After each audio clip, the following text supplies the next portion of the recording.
untuk yang handphone itu butuh materi pendahulu, kemudian yang cek juga sama. Jadi mungkin untuk materinya saya sampaikan, kebetulan juga kan waktunya juga sudah habis ya. Jadi teori integralnya ini mungkin saya uh, materinya sampai ke integral Stieltjes saja untuk hari ini. Nah, untuk nanti penutup pertemuan yang kurang mungkin saya akan berikan apa namanya soal latihan ya sebagai nanti juga bahan untuk UAS, yang nanti itu sebagai tugas pengganti gitu ya. Jadi supaya pertemuannya bisa memenuhi gitu. Jadi mohon apa namanya mohon dimaklumi ya karena memang kita akan mulainya juga terlambat ya, maksudnya tidak karena dulu saudara teman-teman kan waktu itu masih PKL juga, jadi tidak on time. Sementara kebetulan juga banyak libur, banyak kegiatan dan lain-lain, sehingga ya mengakibatkan tidak memungkinkan untuk menyelesaikan sesuai dengan RPS-nya untuk integralnya, karena tadi integralnya itu ya nggak seperti integral Riemann, jadi cukup menantang. Makanya karena waktunya juga sudah habis, sehingga kita nanti sampai di integral Stieltjes saja. Integral Stieltjes pun ini juga ya nanti kita lihatlah. Ini coba saya share saya sudah mencoba membuat paparan yang sekiranya itu mudah dipahami ya, karena kalau misalnya mau pakai sumber, tentu saja sumber berbahasa Indonesia belum ada karena memang teori integral itu tidak di semua perguruan tinggi diajarkan di tingkat S1 ya, dia mata kuliah pilihan, atau di tingkat S2 lah ya, paling tidak itu pun juga minat analisis. Kalau karena peminat analisis juga sedikit, sehingga tidak banyak buku-buku berbahasa Indonesia untuk teori integral, jadi bukunya ya buku dari luar. Nah, kalau saya tampilkan misalnya tadi mana ya, saya punya sebentar ya.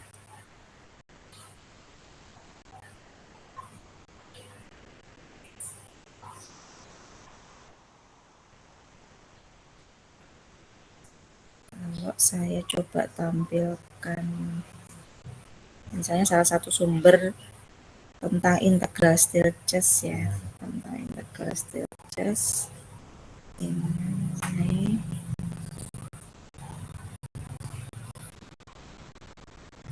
Riemann Stieltjes juga ya namanya ya. Jadi memang karena memang masih terkait dengan Riemann ya. Nanti jadi saling berhubungan sih, Riemann, Lebesgue sama Stieltjes itu saling masih ada kaitannya. Cuman tentu ya ada karakteristik yang membedakan.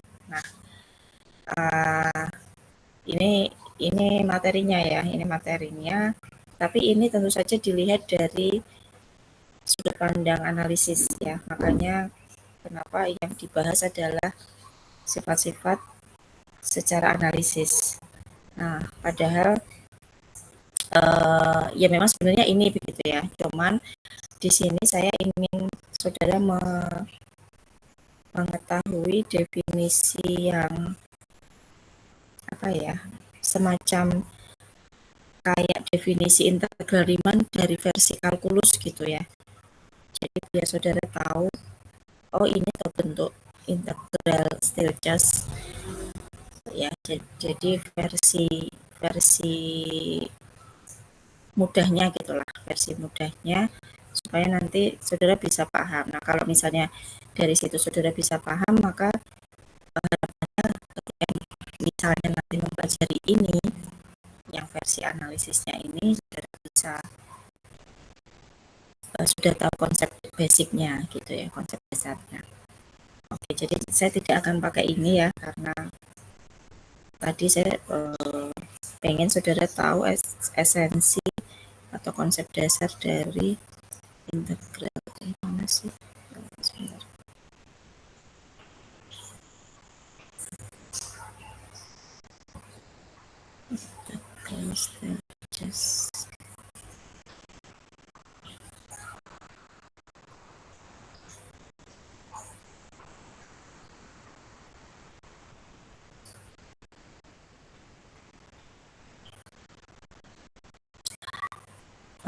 Ini ya, coba saya satu.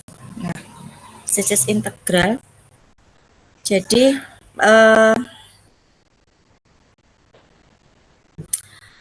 nanti dia itu untuk stages integral ini saya langsung ke definisi ya. Definisi awalnya tadi saya sudah bilang bahwa saya ingin perkenalkan integral Stieltjes ini versi kalkulusnya gitu, versi kalkulusnya, bukan dari versi analisisnya. Karena apa, waktu kita terbatas ya, cuma 2 SKS-an, dan saya di sini juga masih ada kelas yang lain. Jadi mohon maaf kalau tidak bisa namanya, mungkin nanti ya sebatas definisi dan beberapa sifat aja gitu ya. Jadi kalau misalnya saya punya fungsi f, nah kemudian di sini ada fungsi lain misalnya g gitu ya, g, dan g ini dia fungsi yang naik monoton gitu ya, dia naik monoton ya, naik monoton. Maka definisi integral Stieltjes-nya untuk fungsi f tadi di sini with respect to g ya, with respect to g is defined by, jadi karena memang nanti kalau integral Riemann itu kan sebentar, ini slide saya kelihatan nggak ya? Kelihatan ya, kelihatannya apa? eh Rumusnya ya, muncul rumusnya ya, bukan slide terus saya pertama. Kenapa ya? Saya berarti harus gini, terus saya slide gitu ya. Kalau gini kelihatannya.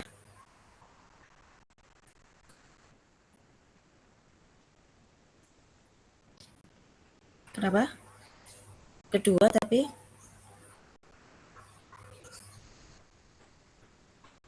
bukan yang di slide, bukan slideshow. Oh, berarti biasa gini ya. Oke lah, gini aja kalau gitu ya. Ya, jadi integral Stieltjes itu kalau kalau saudara masih ingat integral Riemann itu kan fx dx ya. Jadi dx x-nya adalah variabel yang diproses pada integral itu. Nah, kalau di Stieltjes integral ini dgx ya, bukan dx tapi dgx. Jadi gx-nya itu adalah fungsi naik monoton. Fungsi naik monoton. Dan dia kalau dilihat dari definisinya itu limit dari jumlah Riemann gitu ya. Fxi kali delta gi, mirip kayak jumlah Riemann gitu ya.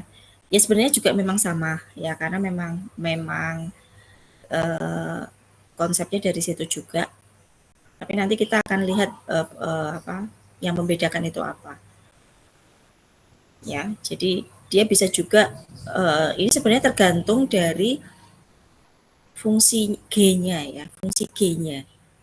Fungsi G-nya itu fungsi apa, sehingga nanti penyelesaiannya bagaimana itu juga akan menyesuaikan ya, karena G di sini cuma disyaratkan dia monoton naik ya, fungsi monoton naik. Nah, fungsi monoton naik itu kan macam-macam ya, macam-macam dan nanti kita akan lihat kapan waktunya kita menggunakan integral Stieltjes, kemudian yang bedakan dengan Riemann dan integral lebih gimana, itu nanti kita akan lihat.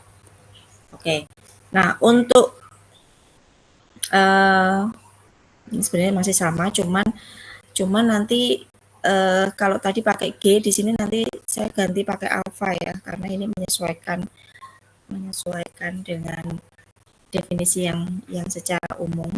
Pakainya alfa, tapi sama ya sebenarnya, tetap monoton naik. Nah, definisinya itu tadi sama limit dari jumlahan fxi dikali delta. Delta di sini adalah selisih dari alfa xi dikurangi alfa xi min 1 itu harusnya ya. Ini banyak banyak apa namanya, banyak yang masih ini, jadi alfa xi min alfa xi min 1 ya. Oke. Kemudian kalau kalau kalau dilihat dari apa namanya, grafiknya ya. Jadi eh, sebenarnya juga di sini kalau dari yang di arsit biru itu dia juga menghitung luas luas daerah begitu ya, luas daerah. Tapi karakteristiknya adalah ada fungsi alfa di sini, fungsi naik monoton, yang mana dia nanti bentuknya bisa berbeda-beda. Oke, nanti kita lanjut dulu ya. Nah, misalnya di sini ada step function, atau ini namanya cukup banyak ya. Step function itu fungsi tangga kalau kalau diterjemahkan gitu ya. Ada yang menyebut juga floor function atau fungsi lantai ya. Jadi intinya dia adalah fungsi diskrit gitu, diskrit. Makanya di sini namanya discrete jump. Maksudnya itu ini notasinya ya, ini notasinya, ini fungsi tangganya apanya. Notasinya itu juga macam-macam, ada yang seperti ini, ada juga yang kayak gini. Nah, kayak gini, ada juga yang kayak gini. Terus ada juga yang kayak double, ada nggak ya yang double garis ya? Kayaknya nggak ada ya, normal dia. Ya, jadi antara antara yang saya tuliskan ini atau yang ini, dan itu adalah fungsi tangga yang seperti ini ya. Sebenarnya yang naik ini tuh putus-putus, yang ini putus-putus ini mestinya ya. Jadi yang garis penuh itu yang ini aja, makanya dia ya menyerupai tangga, sehingga makanya namanya tangga, fungsi tangga. Nah di sini kan nggak kontinu nih, dia diskrit ya, dia diskrit, bentuk fungsinya itu dia diskrit ya, karena titik per titik gitu ya, tidak di sepanjang titik tapi titik per titik. Nah, misalnya di sini dicontohkan integral dari x kuadrat, fungsi kuadrat. Lah alfanya, alfa x-nya itu adalah fungsi tangga ini. Fungsi tangga ini dia naik monoton. Dia naik monoton ya. Memang tidak kontinu karena dia diskrit. Tapi dia boleh gitu ya, boleh apa namanya? Karena memenuhi kriteria naik monoton. Jadi d alpha x tadi bentuk umum integral Stieltjes-nya. Nah, alfanya adalah fungsi tangga ini, sehingga di sini ditulislah ini ya. Jadi ini alpha x-nya yang ini. Nah, ini bisa kita selesaikan dengan cara tadi. Kita cari jumlahan dari perkalian. Ini nanti tinggal batasnya ya. Batasnya itu dari mana sampai mana. Kalau biasanya karena di sini x sama dengan 1 dan x sama dengan 2 ya, yang didefinisikan ya, yang ini x sama dengan 1, x sama dengan 2, maka kita punya fx-nya adalah 1 kuadrat, yaitu 1 di sini. Kalau x-nya 2, sorry ini harusnya 2 ya, harusnya ini 2 ya, sorry 2 kuadrat 4 gitu ya, harusnya 4. Terus delta x-nya ini adalah tadi selisih dari tadi kan kita punya nih fxi kali delta apa tadi x ya. Jadi ini didefinisikan sebagai, atau saya tulisnya gini aja, x i x i min 1 ya gitu ya.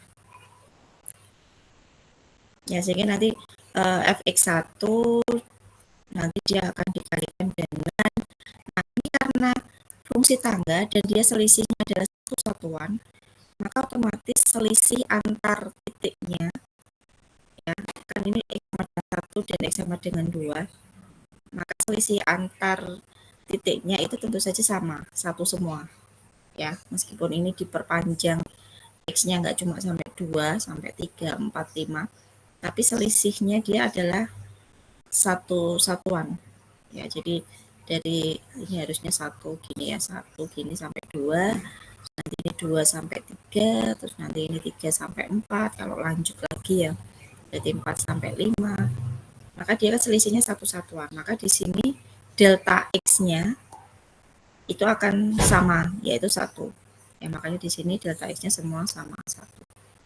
Nah barulah kita masukkan ke sini perhitungannya. Jadi F1 1 kuadrat kali delta X-nya 1 ditambah ini harusnya gini ya. Ditambah F2 itu 2 kuadrat dikali 1, hasilnya adalah 1 ditambah 4 yaitu 5.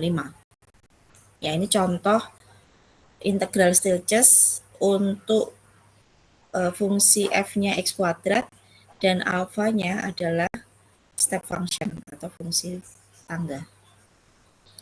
Nah, contohnya seperti itu. Apakah nanti semua sama seperti ini? Belum tentu ya, karena alfa di sini kan karena fungsi tangga, maka kita memang menggunakan ini jumlah ini ya, jumlah Riemann ini. Tapi ketika nanti fungsinya berbeda, bisa jadi kita akan menggunakan langkah yang berbeda pula. Contoh lagi misalnya yang ini, kalau di sini fungsinya sama f-nya x kuadrat, alfanya kali ini bukan diskrit fungsi tapi kontinu, yaitu x kuadrat per 4. Ini penjelasannya ini ya, sebentar ya.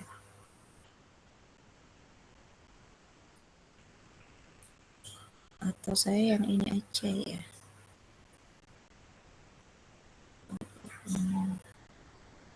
Enggak, ya ini juga bisa ya. Ya ini juga sama ya. Oke, ini lebih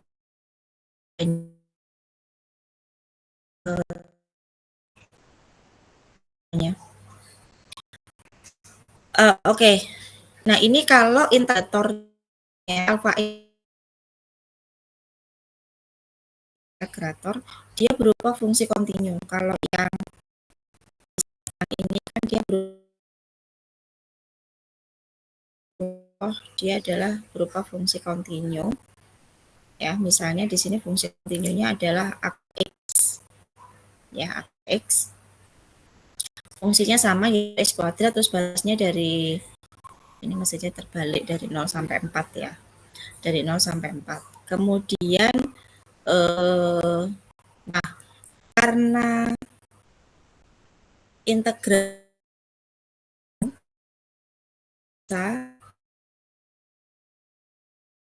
rumus yang di bawah. Jadi kalau si alfa itu kontinu dan dihubungkan, maka kita bisa menggunakan rumus yang ini bahwa x alfa x dengan batas adalah sama dengan integral f kali alfa akan x. Jadi turunan dari a-nya.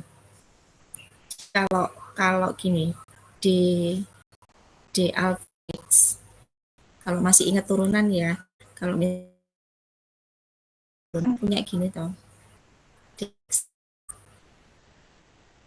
Nanti ini kan juga bisa kita tulis menjadi D alpha X sama dengan D, jadi bisa kita tulis pada ruas yang sebelahnya gitu, pada ruas yang punya integral X D A, maka X ini ya, jadi menjadi integral aks turunan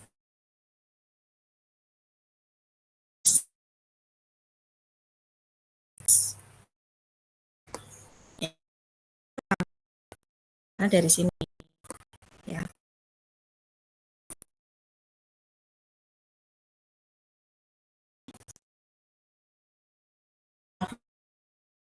Continue dan kalau continue otomatis bisa diturunkan ya, gitu ya. Jadi, nah dari sini misal alfanya adalah akar X. Akar X ini jelas, dia adalah fungsi yang kontinu dan diferensiabel, bisa diturunkan.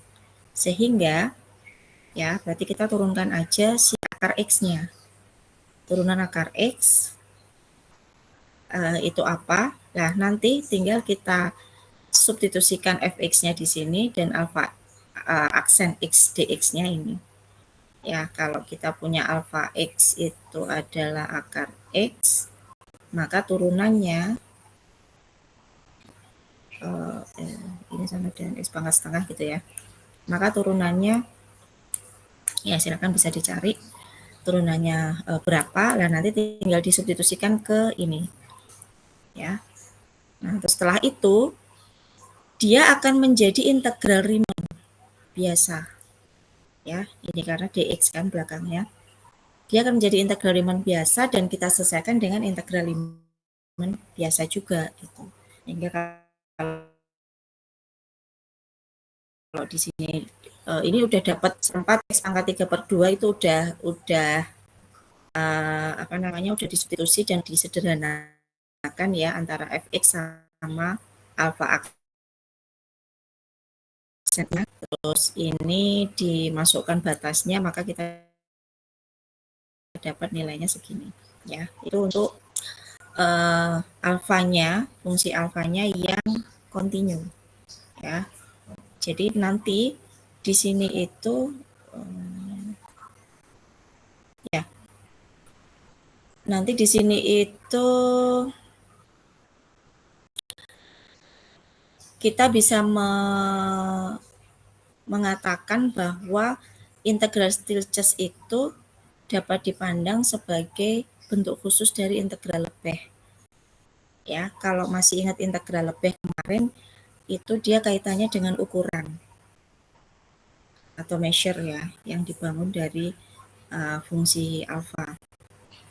Jadi ketika misalnya kita punya tadi kan kita punya notasi integral Stieltjes tuh yang atas ini ya, d alpha x, maka sebenarnya bisa juga kita menuliskan dengan notasi lebeh, integral lebeh maksudnya.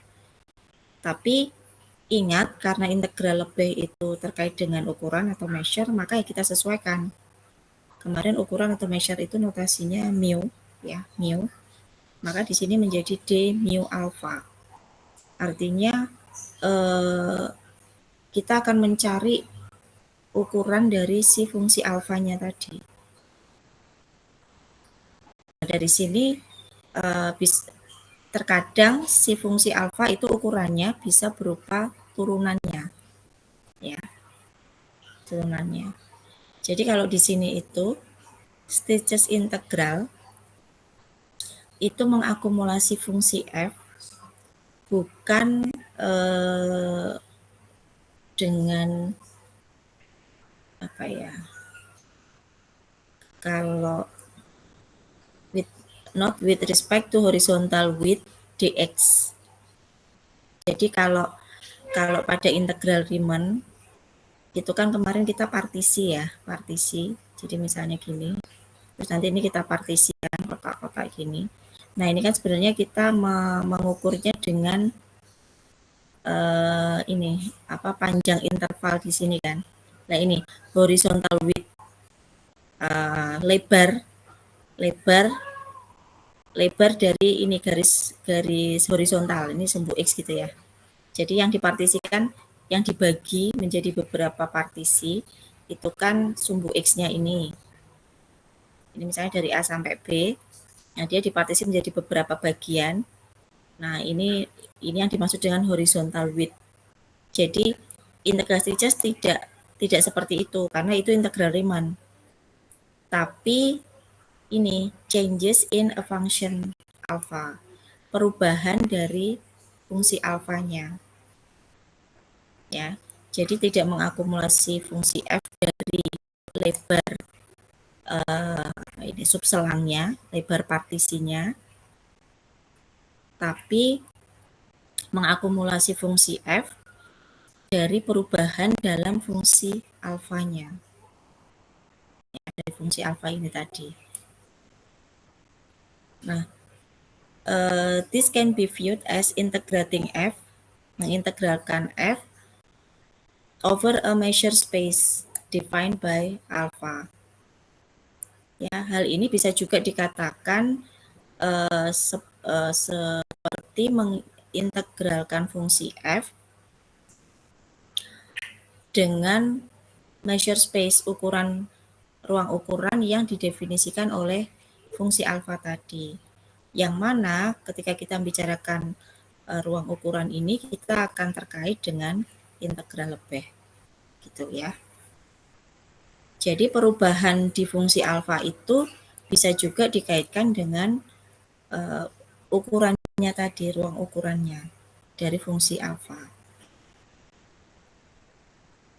Ya, jadi kalau dilihat di gambarnya ini bahwa notasi integral Stokes itu bisa juga dituliskan seperti integral lebih, notasi integral lebih dengan ukurannya adalah mu alfa tadi. Nah, mu alfa ini bisa kita peroleh dengan cara menurunkan si fungsi alfa. Tapi sekali lagi, ini tergantung dari bentuk alfanya. Oke, ini mungkin saya summary ya. Summary ini gini.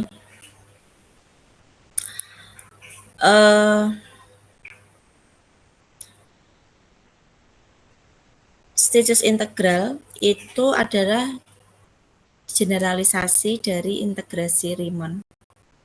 Ya, integral Riemann dengan cara menggantikan dx dengan d alpha x. Ya.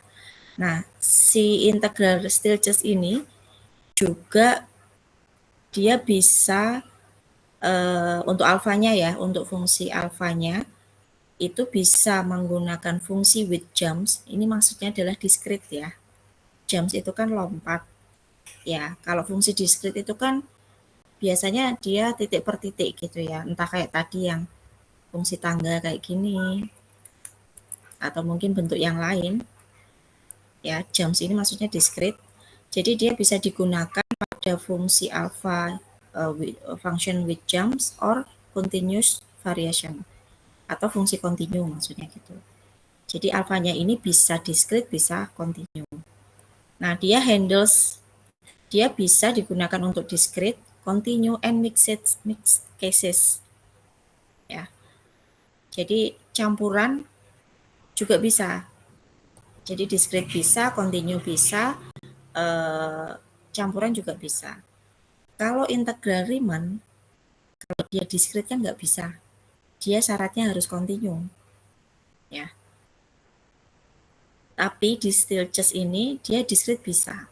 Continue juga bisa, bahkan campuran antara diskrit dan continue dia juga bisa. Kemudian dengan Lebesgue integral dia juga terkoneksi, dia terhubung melalui ukuran ya, melalui ukuran karena Lebesgue integral kan kaitannya dengan ukuran. Biasanya Stages integral ini adalah digunakan di probabilitas ya, biasanya begitu. Sebentar, ini saya tampilkan yang satu lagi ya, cuman apa, dia nggak ada ininya, nggak ada gambar-gambarnya ya. Kalau tadi ada gambarnya, harapannya biar teman-teman bisa paham.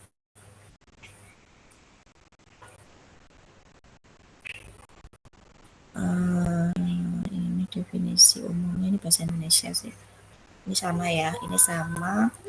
Nah, ini tadi sama ya, integral fx d alpha x, terus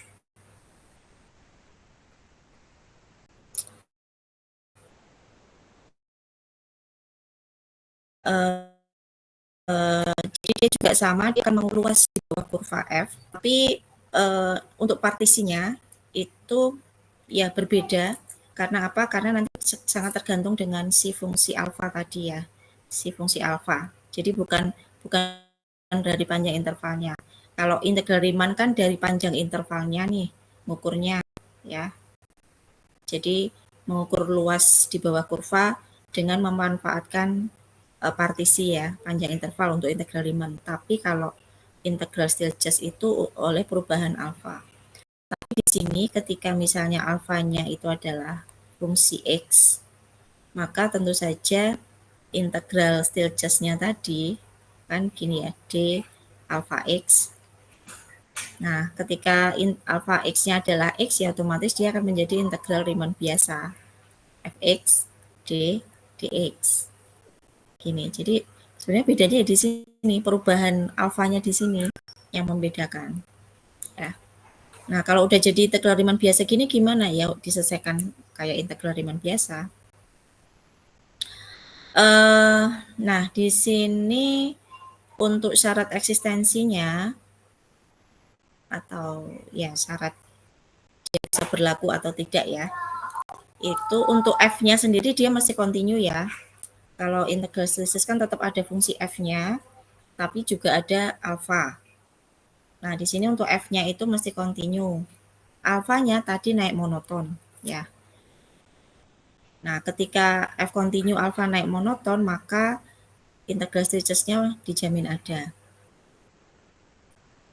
Kemudian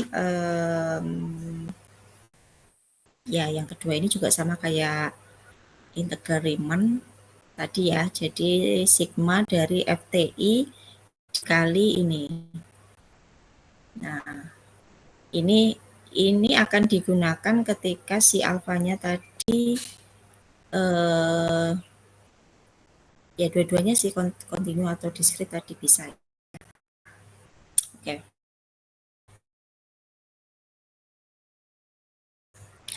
Kemudian sebentar, mana lagi ya? Untuk sifatnya dia berlaku sifat linier. Nah, untuk integral parsialnya seperti ini ya, integral parsial. Jadi di sini juga ada integral parsial. Ya mungkin agak berbeda dengan integral parsial di Riemann ya. Kalau masih ingat di Riemann itu kan U kali V min integral VDU ya. Ya sebenarnya sama ya. Sama sih. Ya mungkin bedanya yang di U kali V-nya ini ya. Nah, integral parsial terus monoton, bersifat monoton. Kemudian juga berlaku tadi partisi, mirip dengan Riemann, tapi untuk Stieltjes bedanya nanti di sininya ini. Ya, kalau Riemann kan f xi kali delta xi gitu ya. Nah, delta xi-nya tadi ini kan panjang interval subselang. Nah, sementara yang di sini adalah selisih dari alpha xi min alpha xi min 1. Ya. Jadi di sini si alfa tadi dia bisa berupa fungsi diskrit. Ya, dia berupa fungsi diskrit. Kalau tadi alfanya adalah x, maka dia jadi integral Riemann ya. Terus ini kalau alfanya fungsi tangga, jadinya integral diskrit ya, integral diskrit. Kemudian kalau alfanya fungsi distribusi probabilitas, kan nanti larinya ke ekspektasi. Ini berarti kaitannya dengan statistik. Jadi kalau alfanya itu fungsi distribusi probabilitas, maka jadinya ekspektasi, rumus ekspektasi EX. Nah, ini berarti nanti kaitannya dengan di statistik. Makanya integral Stirges ini banyak dipakai di statistik. Nah, kalau alfanya adalah fungsi tangga, jika alfa fungsi tangga, ya, fungsi tangga itu maksudnya lompatan jam tadi ya, jam itu ya karena dia kan seperti ini, gini. Jadi ada lompatan di sini, di antara ini. Nah, ketika alfanya fungsi tangga, maka integral Stirgesnya itu rumusnya ini, pakai yang ini. Tadi step function tadi ya, atau floor function. Maka kita bisa menggunakan sigma dari fxi kali alpha xi min alpha xi min 1. Ini kalau fungsinya alfanya fungsi tangga. Jadi di sini yang berubah-ubah adalah si alfanya.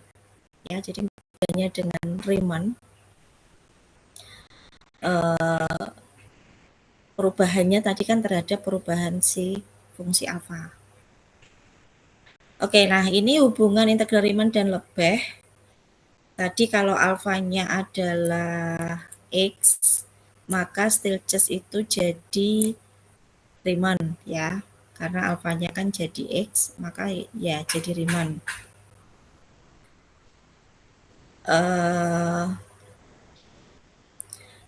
Dengan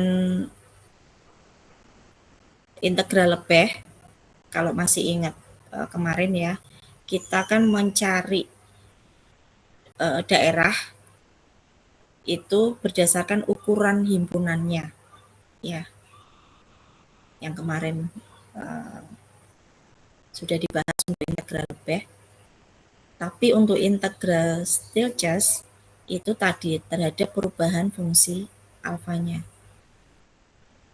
Ya. Itu yang membedakan dengan ya Stirges dengan Lebesgue. Terus kaitannya juga dengan integral Riemann. Jadi sebenarnya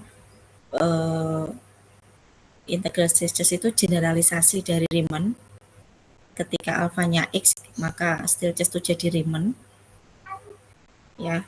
Kemudian dengan integral Lebesgue itu si Stirges bisa menjadi integral Lebesgue ketika fungsi alfanya itu menjadi ukuran himpunan. Ya, tadi sudah di slide sebelumnya sudah ada. Nah, atau kalau mau dirangkum lebih detail ya, antara Riemann, Lebesgue dan Stirges ya. Ini berarti 3 integral. Mestinya memang masih ada tambahan tadi yang integral Henstock sama McShane. Tapi tadi karena waktunya yang enggak mencukupi. Untuk pengukurannya, yang pertama aspek yang pertama, Riemann itu pakai delta X atau lebar interval ya. Nah, kalau Lebesgue pakai ukuran himpunan. Sementara Stirges pakainya fungsi alfa. Ya. Kemudian untuk fungsi pengukurnya, Riemann itu ini belakang itu loh yang dx. Pakai fungsi identitas x ya. Nah, yang Lebesgue itu pakai ukuran karena d mu ya, d mu. Nah, untuk Stirges dia fungsi alfa, d alfa x.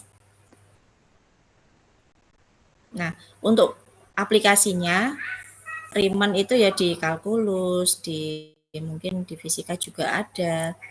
Sementara Lebesgue itu teori ukuran, probabilitas. Nah, Stirges itu ini tadi ekspektasi, fungsi tangga. Ya, jadi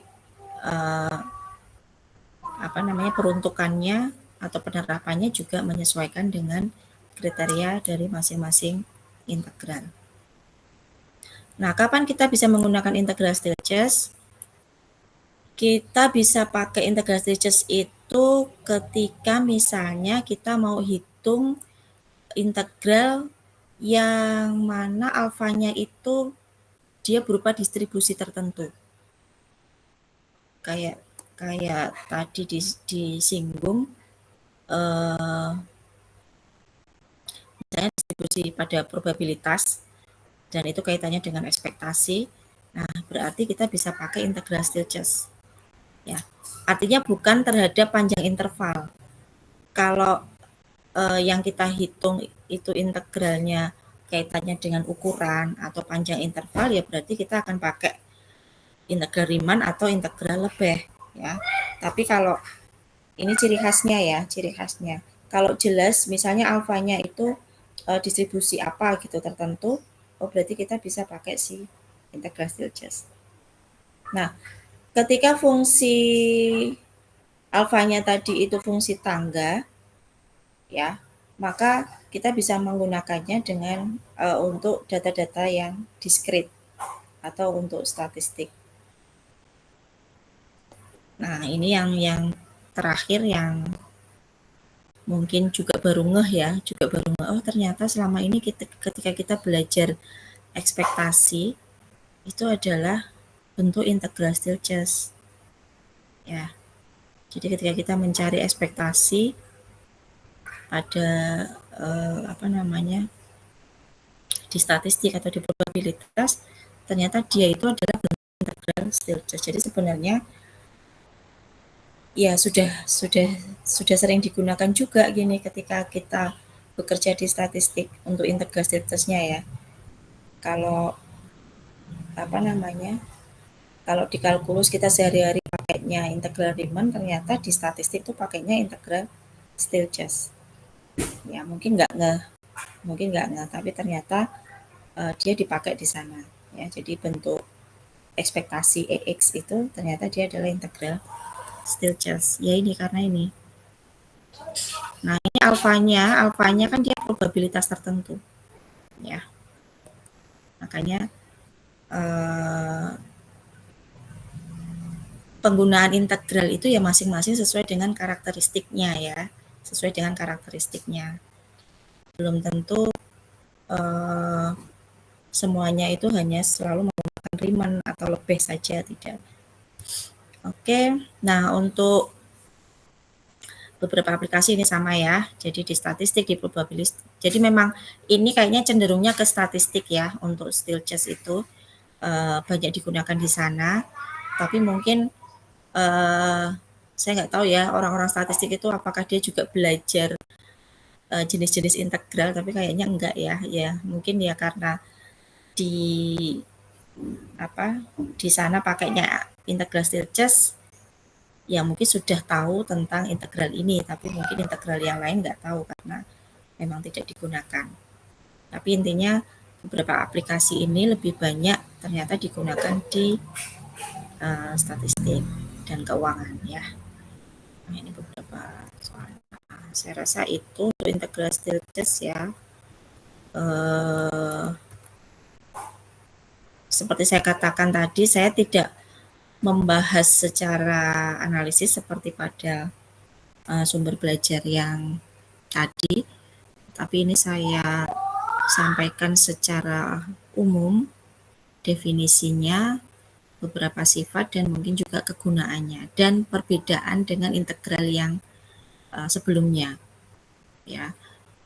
Bedanya apa dan kapan makainya, dipakainya di mana, itu sudah tadi sudah saya sampaikan. Ya, harapannya dengan begini jadi tahu posisi masing-masing integral. Ya, dia tidak bukan terus yang paling banyak dipakai mana, itu enggak ya, karena memang ada tempatnya masing-masing. Ya, integral Riemann, integral Lebesgue, dan juga integral Stieltjes. Mungkin nanti kalau kita belajar integral Henstock sama McShane lagi juga akan ada tempat lagi tersendiri untuk penggunaan integral itu. Karena tentu saja integral ini muncul karena kebutuhan kan. Ya, pada satu bidang tertentu butuh nih ternyata pakai integral yang sudah ada nggak bisa, berarti kan harus mendefinisikan integral baru yang memang itu bisa mengcover permasalahan yang integral lama tuh nggak bisa cover. Ya, awal itu memang muncul integral Riemann. Nah, ternyata integral Riemann nggak bisa mengcover misal kalau fungsinya diskrit. Ya, sehingga muncullah integral-integral lain yang bisa melengkapi atau menyempurnakan integral Riemann begitu. Dan penggunaannya juga tentu berbeda sesuai dengan karakteristik masing-masing. Saya rasa itu untuk integral stages ya. Kalau misalnya untuk integral sebentar, tadi saya juga sempat ini sih, saya sempat buka yang Henstock ya, Henstock mana tadi Henstock.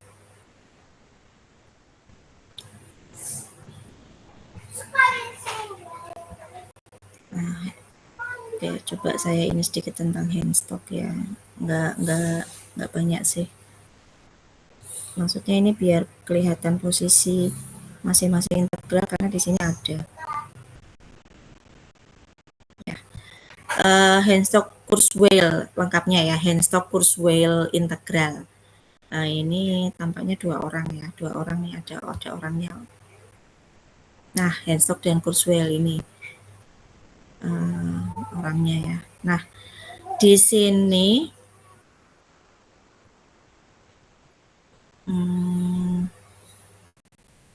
ini sama sih latar belakangnya ya, maksudnya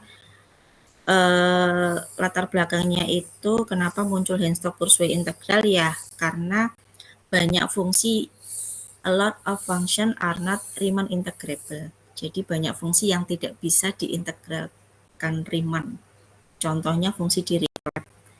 Gx ini fungsi Dirichlet, dia fungsi diskrit kan, dia bernilai 1 ketika x-nya rasional dan 0 ketika x-nya irasional. Nah, di sini perhatikan irasional itu nulisnya R min Q ya. Jadi notasi untuk himpunan irasional itu memang secara ini kayaknya nggak ada. Adanya cuma notasi rasional Q. Kalau irasional dia nulisnya R min Q. Karena yang notasi formalnya tuh nggak ada ya untuk yang irasional ya. Sama terus every derivative setiap turunan fungsi itu dia juga tidak Riemann integrable. Contohnya fungsi fx ini. Karena kalau dia nggak terintegrasi Riemann otomatis kan nggak punya turunan juga ya. Jadi ini latar belakangnya sama ya. Kenapa kok muncul integral-integral yang lain? Sama. Nah, Lebesgue integral itu diperkenalkan oleh Henri Lebesgue di tahun 1900-an. Jadi tentu saja yang awal itu adalah integral Riemann ya. Integral Lebesgue itu menggunakan range ya instead of the domain. Jadi dia menggunakan range daerah hasil ketimbang domain untuk mengintegralkan fungsi. Meskipun lebih integral ini, jadi saya terjemahkan juga ya. Ya ini ceritanya gitu ya, cerita latar belakang sejarahnya biar tahulah paling enggak. Meskipun sebentar ini saya tunjukkan biar ya, meskipun lebih integral can integrate a larger class of function. Ya, meskipun integral lebih itu bisa mengintegralkan kelas-kelas fungsi yang lebih luas ketimbang Riemann integral, it still has limitation, masih punya keterbatasan. Ya, integral lebih yang sudah diperluas lagi saja dia masih punya keterbatasan. First, there are still a large number of functions yang tidak masih ada fungsi yang tidak bisa diintegralkan dengan lebeh, integral lebeh.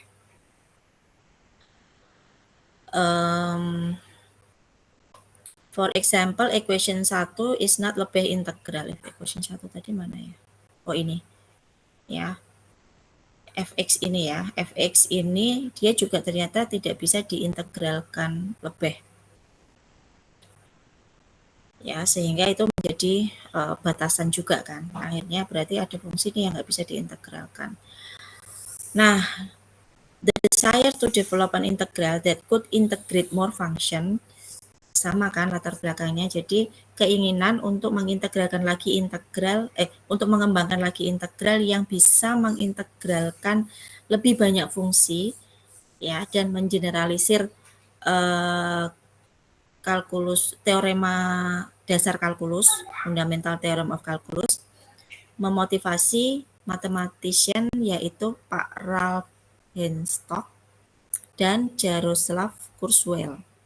Ini nama penemu integral Henstock-Kurzweil ya.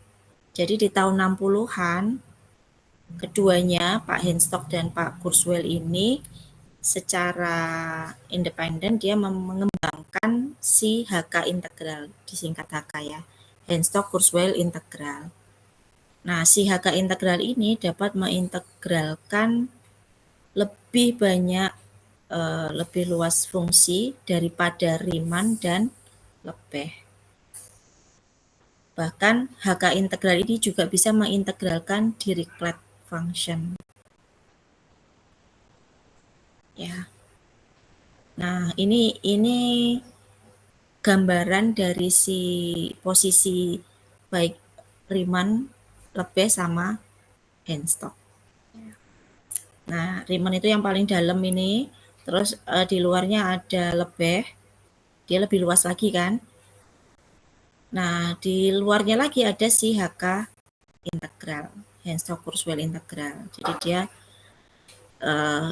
di sini mengklaim bahwa dia bisa mengintegralkan lebih banyak lagi fungsi ketimbang si Riemann sama Lebesgue. Nah, ini beliaunya. Karena ini baru tahun 60 ya, jadi sebenarnya masih relatif baru HK integral ini. Maksudnya dibandingkan dengan Riemann sama Lebesgue ya. Masih relatif baru. Nah, tapi untuk belajar ke HK integral ini kita masih belajar ini dulu. Dan ini cukup banyak ya. Cukup banyak dan ini juga melibatkan partisi. Ya, melibatkan partisi. Nah, ini cukup banyak. Nah, barulah nanti kita ke HK integralnya. Ya. Kalau melihat dari sini memang bikin pusing notasinya ya.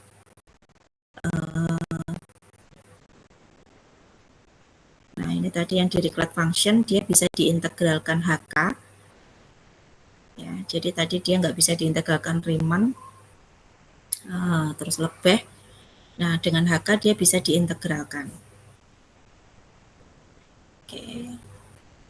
Tapi tentu perhitungannya tidak terus ini ya, berupa integral kayak Riemann gitu enggak ya. Kenapa ya? Karena definisi HK integrable tadi dia ini melibatkan fungsi ini tadi. Jadi ada partisi ya, kalau partisi mungkin udah tahu. Terus ada delta fine ya, ada delta fine ini nanti juga digunakan. Kemudian ada ini saya nggak tahu cara membacanya, perlu cari info dulu. Gauge atau Gauss, atau kalau Gauss nanti keliru dengan Gauss Jordan itu ya. Jadi dia fungsi delta ya, dia disebut ini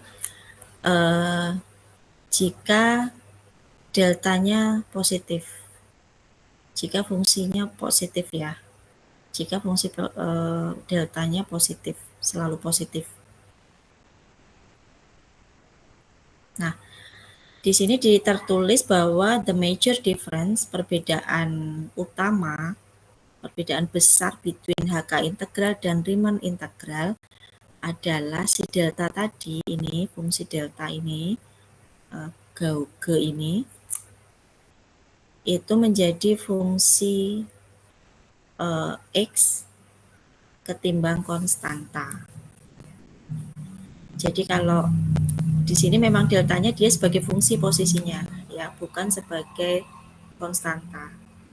Karena kalau ingat pada integral Riemann itu kan biasanya delta itu menjadi konstanta, ya. Tapi di sini delta ini menjadi fungsi X dan bukan konstanta. Nah, ini penjelasannya tentu membutuhkan waktu yang lebih lama karena selain integral HK ini masih ada lagi integral Maxim, ya.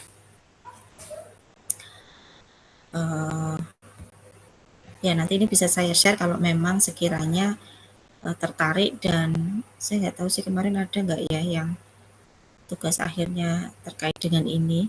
Kalau memang ada kan mungkin bisa membantu. Ya nanti bisa saya share juga.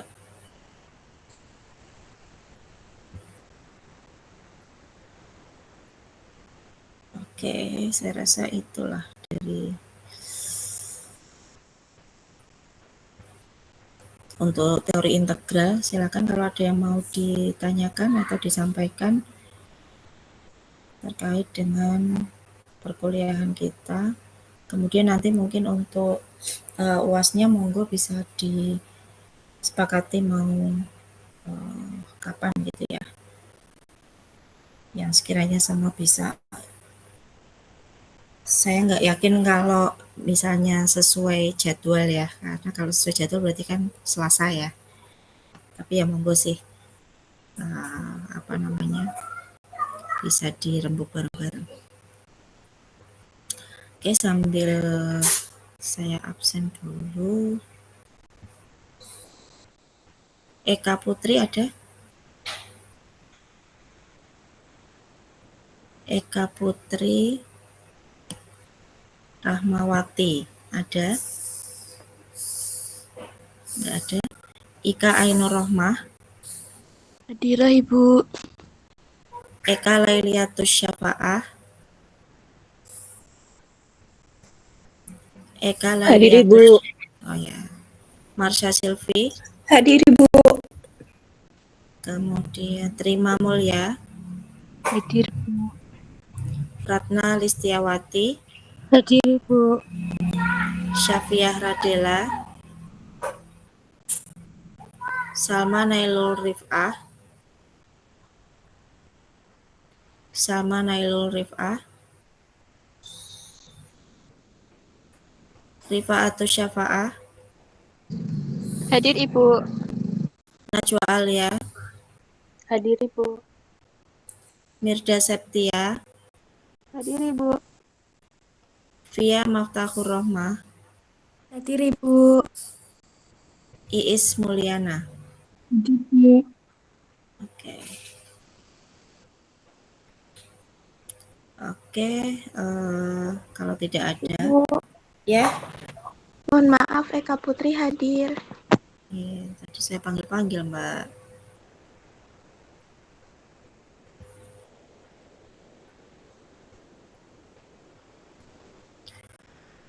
Oke, kalau tidak ada, maka untuk perkuliahan teori integral pada semester ini saya rasa sampai di sini. Kita akhiri sampai di sini ya. Mengingat waktu yang sudah habis ya. Selama 1 semester saya yakin banyak salah dan kurangnya. Saya mohon maaf yang sebesar-besarnya. Mohon maaf jika materinya tidak bisa sampai selesai ya, karena memang kondisi yang tidak memungkinkan. Kemudian